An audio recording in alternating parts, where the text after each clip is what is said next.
ANR competitive classes में मैं हेमंत कुमार शर्मा आप सभी का स्वागत करता हूं। दोस्तों, आज हम पढ़ने वाले हैं गणित। बिल्कुल शुरू से लेकर मैं सारे टॉपिकों को बहुत अच्छे से पढ़ाऊंगा। आप बस नियमित वीडियो देखते रहा करो। जहां आपको ना समझ में आए वहां आप मेरे से पूछ सकते हैं। ठीक है, मैं एक एक लाइन बताऊँगा आपको। जो चीज़ नहीं समझ में आए आप मेरे से पूछना, लेकिन बस टॉपिक अगर गणित कंप्लीट करना है तो टॉपिक को अच्छे से समझना है, उसके नोट्स बनाना है, प्रॉपर एक एक लाइन जो मैं पढ़ा रहा हूँ उसको याद रखना है। क्या है, बात करते हैं सबसे पहले प्राकृत संख्याओं की। तो क्या होती है प्राकृत संख्या? गिनती की जो संख्या होती हैं उनको क्या कहते हैं हम? प्राकृत संख्या। जैसे 1, 2, 3 से लेकर अनंत तक ये क्या होती हैं? प्राकृत संख्या। क्लियर है? अब बात करते हैं पूर्ण संख्याओं की। बोले अगर गिनती की संख्या में जीरो को शामिल कर लेते हैं तो क्या बन जाती हैं वो? पूर्ण संख्या। क्लियर है?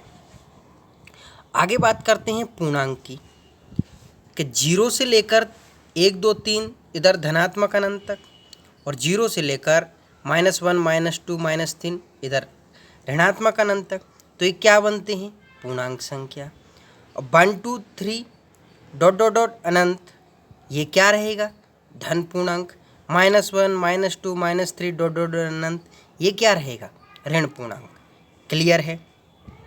ये परिभाषाएं आपको जरूर याद रखना है पूरे गणित में, क्योंकि गणित की नींव यहीं से बनेगी।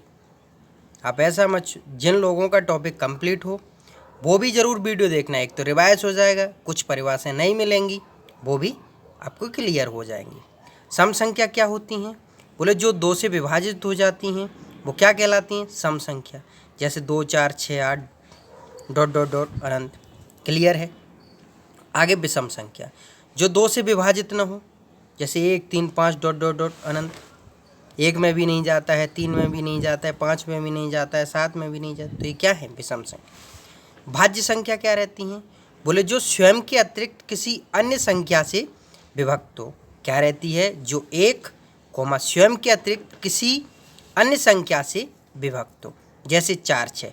अब देखो 4 में आप देख रहे हैं 1 से भी भाग जा रहा है, स्वयं 4 से भी भाग जा रहा है, और परिभाषा क्या रहती है? एक अन्य संख्या होनी चाहिए, तो वो अन्य संख्या क्या है? 2। इसलिए 4 क्या है? भाज्य संख्या। 6 क्या है? भाज्य, क्योंकि 6 में 1 से जाएगा, 6 से जाएगा, 2 से भी जाएगा, 3 से भी जाएगा, तो वो अन्य संख्या हो गई। क्लियर है? आगे बात करते हैं अभाज्य संख्या की। बोले जो 1, स्वयं के अतिरिक्त किसी अन्य संख्या से विभक्त न हो। जैसे 2, 3। देखो 2 में भाग देते हैं तो 1 से जा रहा है, 2 से जा रहा है, लेकिन अन्य संख्या से भाग नहीं जा रहा है। क्लियर है ना? इसलिए 2 क्या है? सबसे छोटी अभाज्य संख्या है। अब बात करते हैं सहभाज्य संख्या की। बोले जिन 2 संख्याओं का महत्तम समावर्तक 1 हो, या जिन 2 संख्याओं में कॉमन सिर्फ 1 हो, 1 के अलावा कुछ भी कॉमन नहीं होना चाहिए, वो क्या कहलाती? सहभाज्य संख्या कहलाती हैं।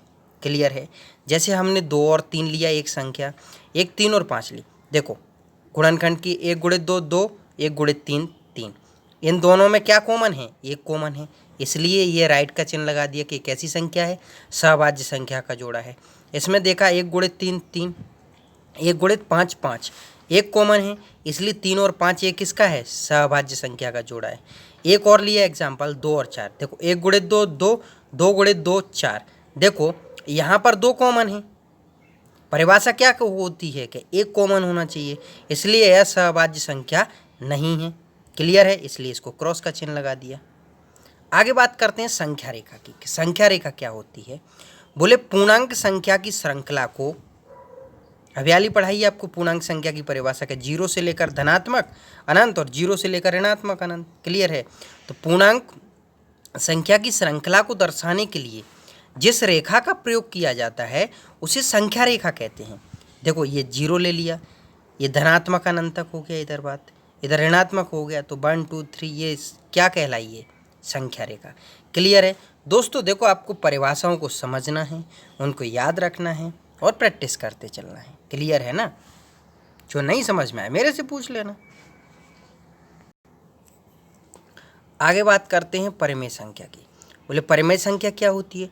बोले जिन्हें P/Q के रूप में लिखा जा सकता है, या जिन्हें P/Q के रूप में व्यक्त कर सकते हैं, क्या कहलाती हैं? परिमेय संख्या कहलाती हैं। जहाँ p और q दोनों पूर्णांक हों किंतु q बराबर नहीं होना चाहिए 0 के, q शून्य न होना चाहिए। क्लियर है? जैसे 5, 7, 22/7, 7/9 इत्यादि ये क्या है? परिमेय संख्या। बोले अपरिमेय संख्या क्या होती हैं? बोले जिन्हें p/q के रूप में न लिखा जा सके या जिन्हें p/q के रूप में व्यक्त नहीं कर सकते हैं, वो क्या कहलाती हैं? अपरिमेय संख्या। पाई, √2, √3, -√2, माइनस इत्यादि ये क्या हैं? अपरिमेय संख्या। और वास्तविक संख्या क्या होती है? बोले परिमेय तथा अपरिमेय संख्याओं के सम्मिलित रूप को वास्तविक संख्या कहते हैं। दोनों को एक साथ लिख दो तो वो क्या बन जाएंगी? वास्तविक संख्या। ये लिखे हुए देखो -1, 2/3, पाई, -√2, √3 इत्यादि। क्लियर है?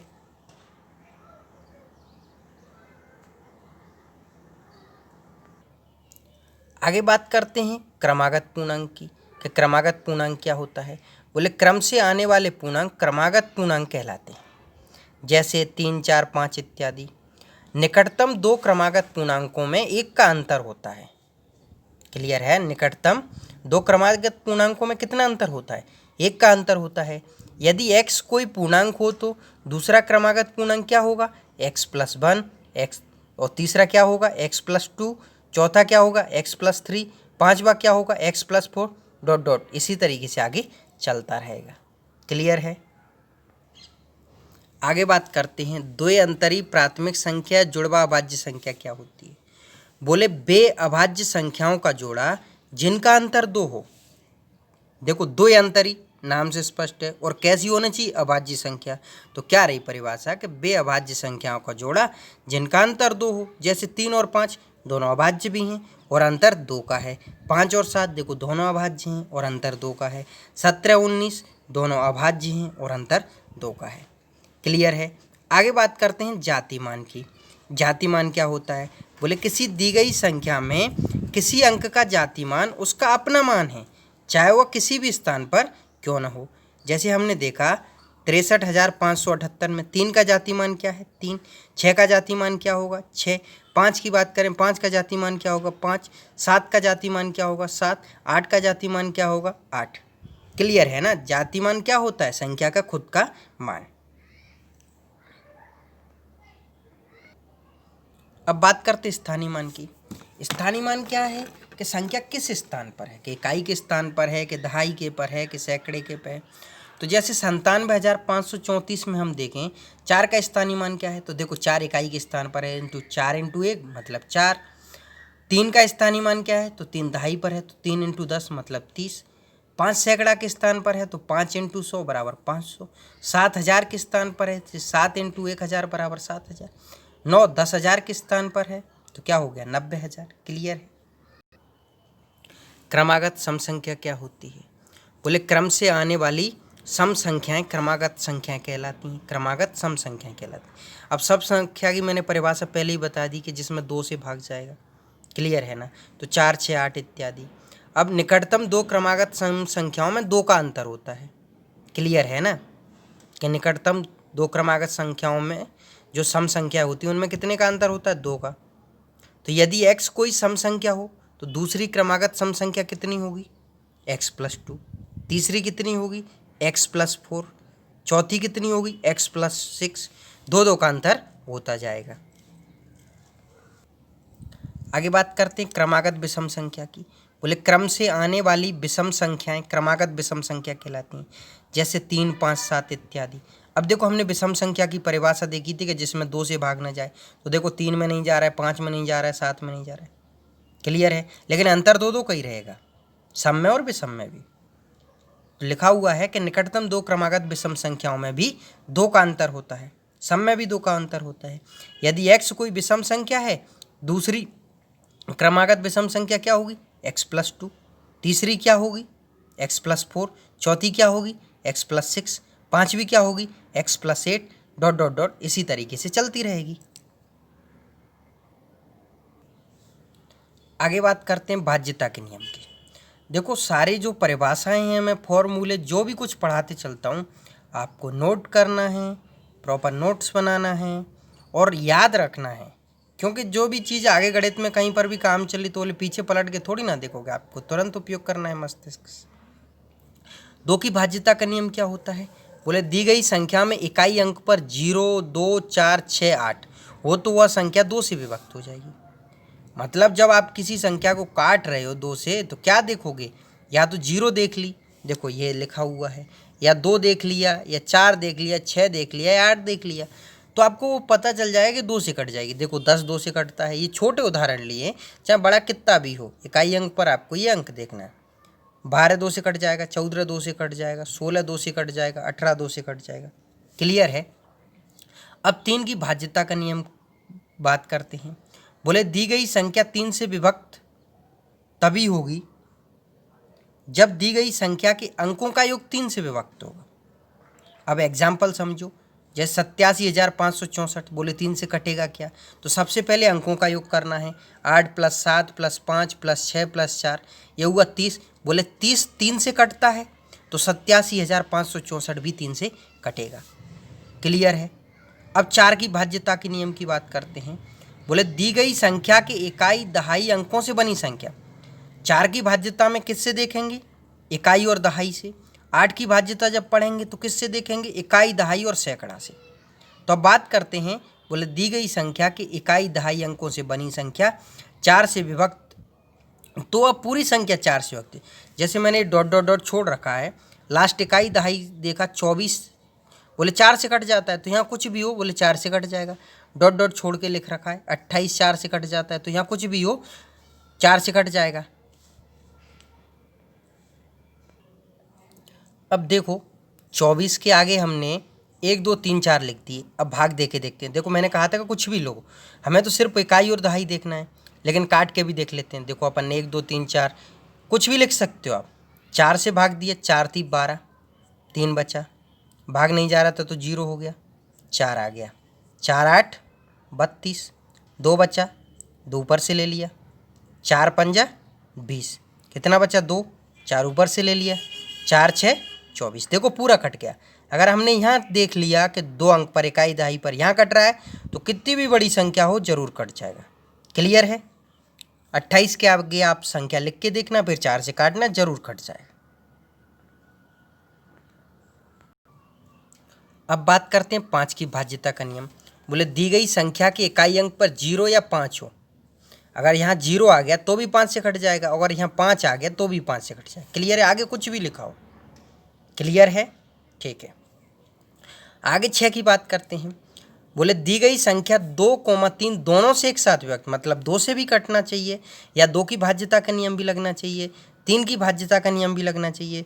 दोनों से एक साथ विभक्त हो तो वो संख्या 6 से विभक्त होगी। अब जैसे 12 देखा तो 2 की भाज्यता का नियम तो क्या समझ में आया कि इकाई अंक पर 2 मिल गया। अब 3 की भाज्यता का नियम क्या होता है? बोले इन दोनों का योग 3 से कटना चाहिए, तो 1 और 2 का योग करेंगे तो कितना होगा? 3 3 30 से कटता है। 2 और 3 दोनों से 12 कटता है, तो 12 6 से भी कट जाएगा। क्लियर है? ठीक है, देखो ध्यान से समझना जो मैं बोल रहा हूँ। जहाँ नहीं समझ में आए मेरे से पूछ लेना। वीडियो आप 1 2 बार देख लिया करो तो बहुत अच्छे से क्लियर हो जाएगा। क्लियर है? ठीक है, अब 7 की भाज्यता का नियम की बात करते हैं। ये काफ़ी महत्वपूर्ण है। 7 की भाज्यता का नियम ये काफ़ी महत्वपूर्ण है। देखो मैंने छोटा उदाहरण लिया, अब बड़ा उदाहरण भी ले लेना और लास्ट तक घटाते आना, क्लियर हो जाएगा। बोले इकाई अंक में 2 से गुणा करके शेष अंकों में से घटाना है। क्या करना है आपको? लास्ट तक इकाई अंक में 2 से गुणा करके शेष अंकों में घटाना है। मैंने छोटा उदाहरण लिया 343, इकाई अंक में 2 से गुणा कर दिए 6, शेष अंक क्या बचे? 34, 34 में से 6 घटा तो कितना बचा? 28। अब 28 7 से कट जाता है तो 343 भी 7 से कट जाता है।